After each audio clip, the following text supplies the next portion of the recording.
नमस्कार विद्यार्थी मित्रांनो, मी प्राध्यापक पी.बी. गोळे, मराठा विद्याप्रसारक समाजाचे गुरुवर्य मामासाहेब दांडेकर कला, भगवंतराव वाजे वाणिज्य आणि विज्ञान महाविद्यालय सिन्नर. व्यवसाय प्रशासन पेपर क्रमांक 3, वित्त उत्पादन आणि प्रक्रिया कार्य TYB.com, प्रकरण 4, भांडवल व्यवस्थापन याला आपण सुरुवात केलेली आहे. मागील लेक्चरमध्ये मालकी भांडवल आणि कर्जाऊ भांडवल यातील जो फरक आहे तो आपण बघितला. त्यानंतर पुढचा जो मुद्दा आहे अल्पकालीन वित्त. अल्पकालीन वित्त जे आहे,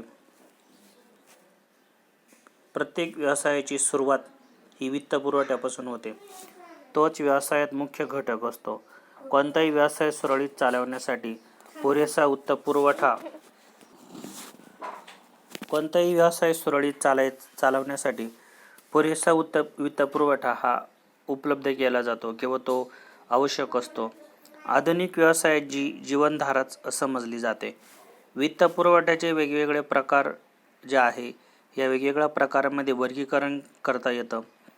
अल्पकालीन पुरवठा हा वित्तपुरवठ्याचा एक भाग असतो.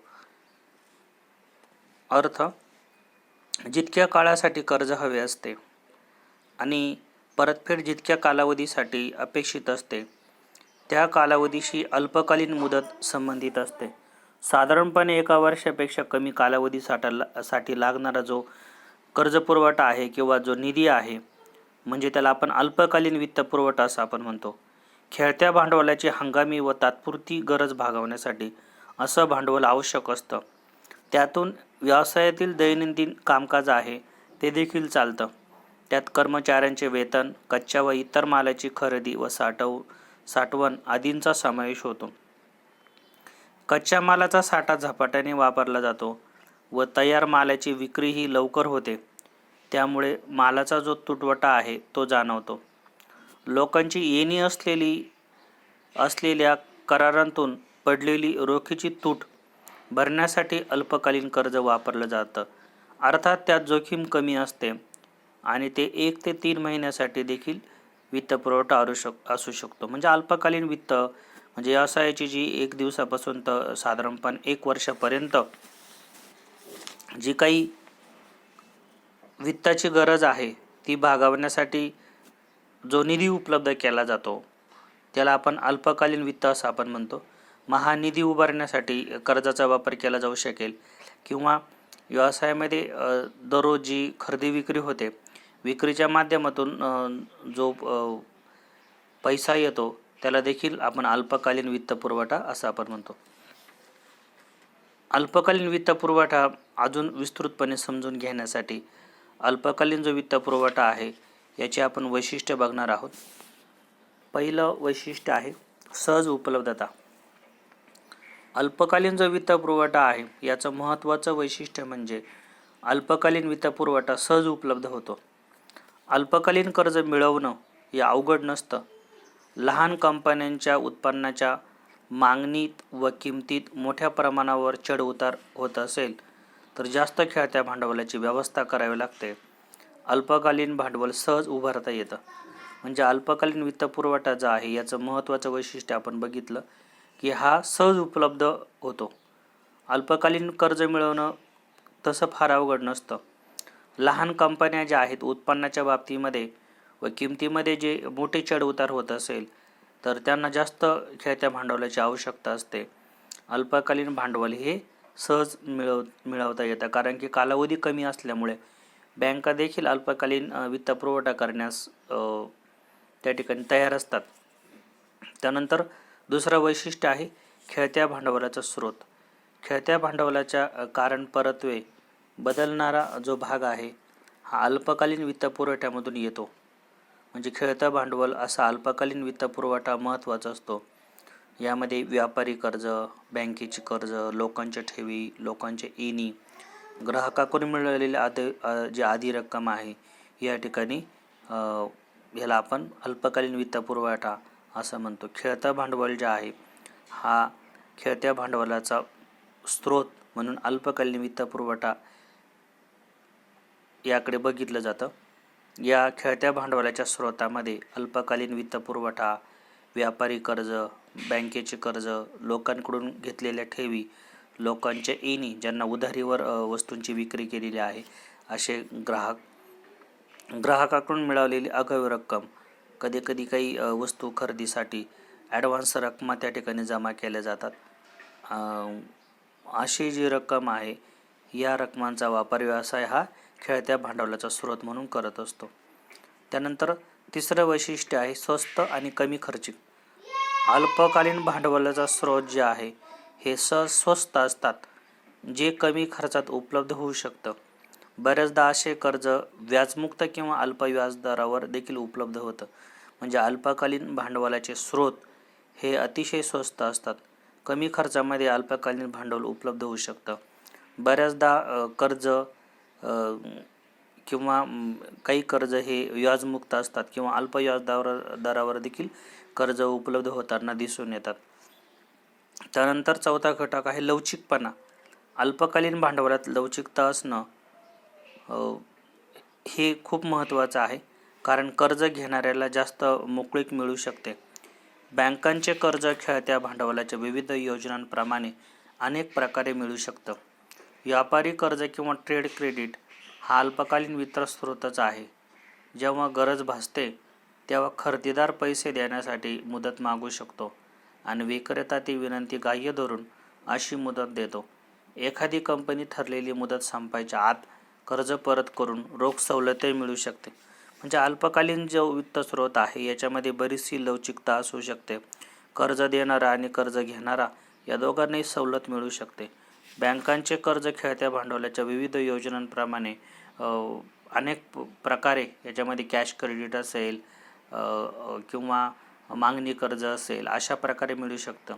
व्यापारी कर्ज किंवा ट्रेड क्रेडिट या माध्यमातून सुद्धा अल्पकालीन जो वित्तस्रोत आहे याची गरज भागवली जाते किंवा पाहिजे तेव्हा त्या कालावधीमध्ये जो अल्पकालीन जो वित्तपुरवठा उपलब्ध होणार आहे यामध्ये बदल केला जातो.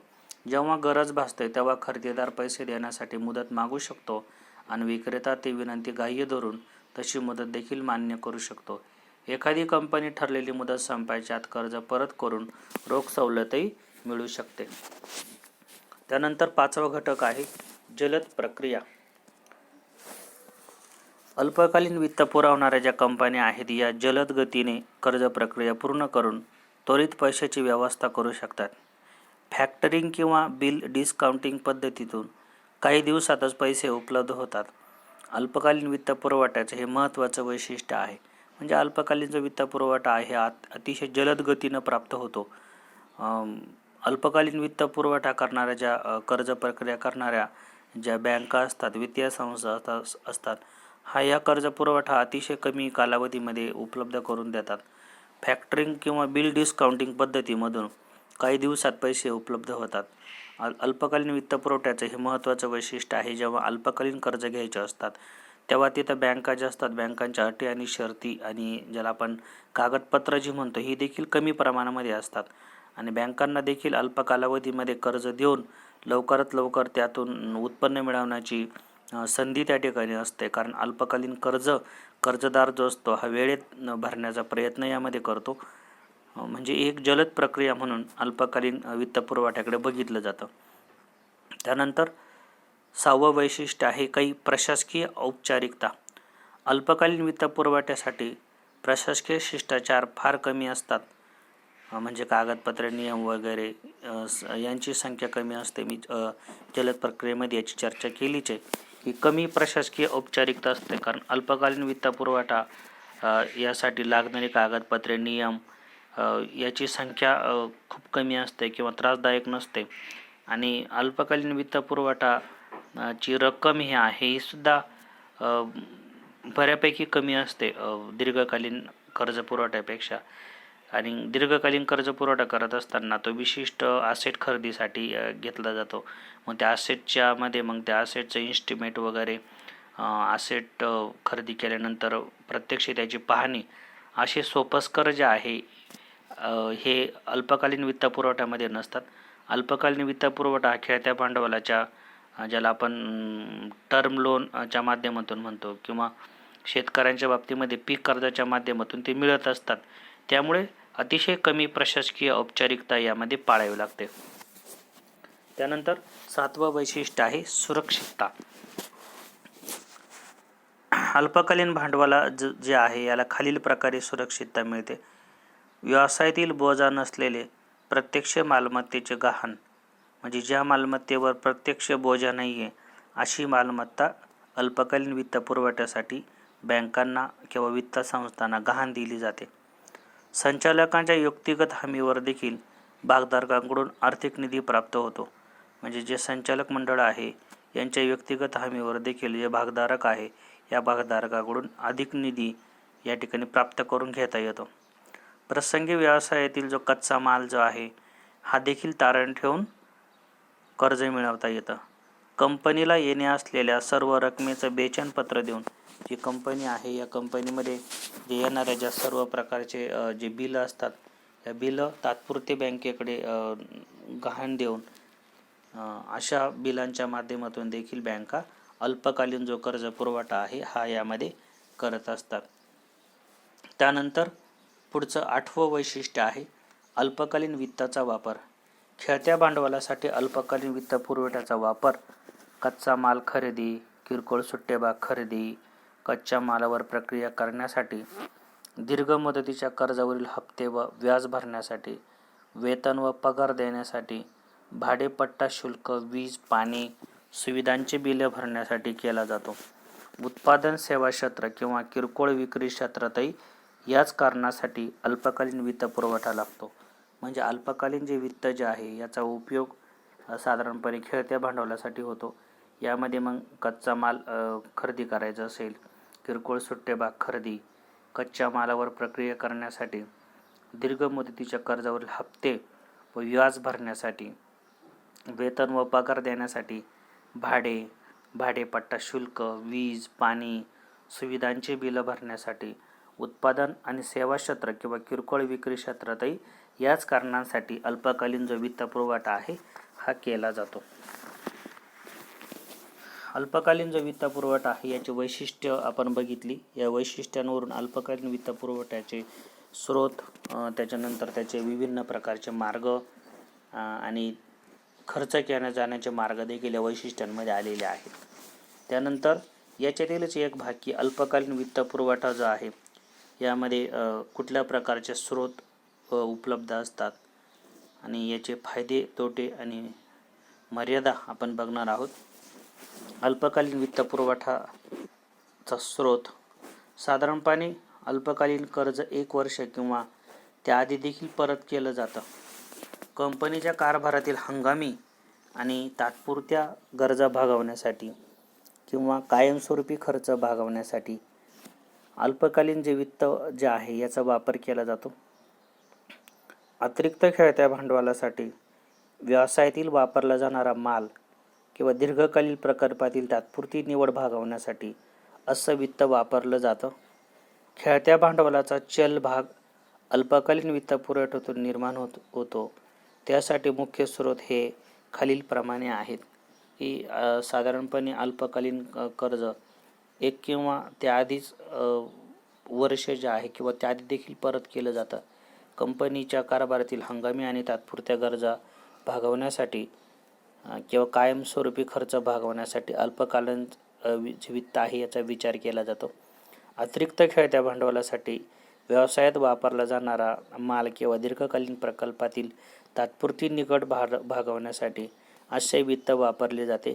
खेळत्या भांडवलाचा चल भाग अल्पकालीन वित्तपुरवठ्यातून निर्माण होत असतो. त्याचा मुख्य स्रोत आहे पहिला व्यापारी कर्ज. पुरवठादारांना द्यायच्या पैशातील थकबाकी म्हणजे लोकांच्या देण्याची खाती, त्यालाच व्यापारी कर्ज किंवा उधारी असे म्हणतात. म्हणजे पुरवठादार जे आहेत यांचे जे काही पैसे द्यायचे बाकी आहेत, जे व्यवसायासाठी कच्चा माल पुरवठा करत असतात, लोकांच्या देण्याची खाती याला व्यापारी कर्ज किंवा उधारी असे म्हणतात. विक्री झाल्यानंतर विक्रेता खरेदीदाराला पैसे देण्यासाठी काही मुदत देतो, त्याला व्यापारी कर्ज असे म्हणतात. म्हणजे वस्तूंची विक्री केल्यानंतर विक्रेता जो आहे खरेदीदाराला पैसे देण्यासाठी काही मुदत देतो, त्याला व्यापारी कर्ज असं आपण म्हणतो. वस्तूच्या मालकी हस्तांतरणातून असं कर्ज निर्माण होतं. वस्तू एका व्यक्तीनं दुसऱ्या व्यक्तीला विकणं या उत्पादकांनी वस्तू किरकोळ व्यापाऱ्यांना किंवा ग्राहकांना विकणं यातून मालकी हस्तांतरणचं कर्ज निर्माण होतं. साधारणपणे कोणतीही सुरक्षितता गहाण न ठेवता अशी उधारी दिली जाते. म्हणजे उधारीमध्ये जेव्हा वस्तू उधारीवर विकल्या जातात तेव्हा कोणतीही सुरक्षितता न ठेवता अशी उधारी दिली जाते. नेहमीच्या व्यापारातून ही सवलत उपलब्ध होते.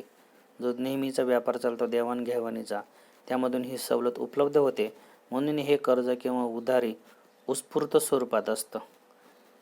अशा उधारीची एकूण व्याप्ती, खरेदीदाराची पत, विक्रेत्यांची आर्थिक परिस्थिती, खरेदीच्या अटी व शर्ती, बाजारातील स्पर्धा वगैरे गोष्टीवर अवलंबून असते. आणि हे जे काही व्यापारी कर्ज जे आहे खरेदी विक्रीचं यामध्ये कुठल्याही प्रकारचं तारण दिलं जात नाही.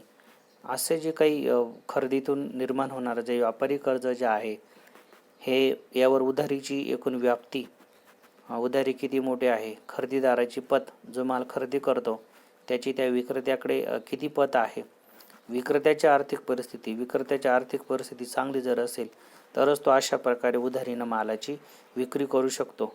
खरेदीच्या अटी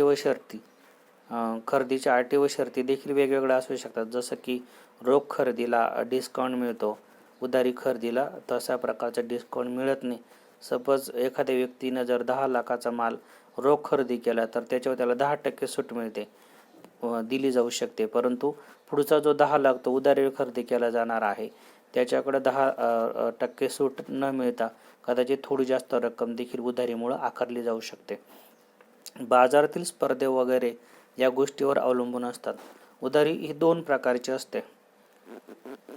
यामध्ये खुली उधारी आणि आश्वासन पत्रावरील उधारी. खुल्या उधारीमध्ये खरेदीदाराला कर्जासाठी किंवा उधारीसाठी कुठल्याही कागदपत्रावर सही करावं लागत नाही. व्यापारी कर्जामध्ये जी खुली उधारी जी आहे यामध्ये खुल्या उधारीमध्ये खरेदीदार जो आहे या खरेदीदाराला कर्जासाठी किंवा उधारीसाठी कुठल्याही कागदावर सही करावं लागत नाही.